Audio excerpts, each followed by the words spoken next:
Yun na nga, sinabi na nga nila na sa makatubig, medyo nag-alinlangan siya ng mga oras na siya ay naglalakbay ni Lola. Pero sa tingin ko,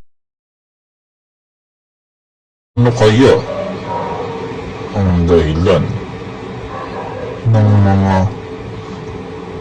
pagkakataon na wala silang masabi kundi puro kadaldalan? Siyempre, sarap dito kumain. Ay.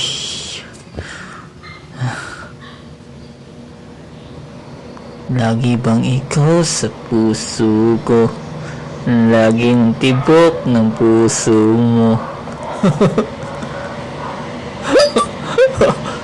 Masarap dito kumain.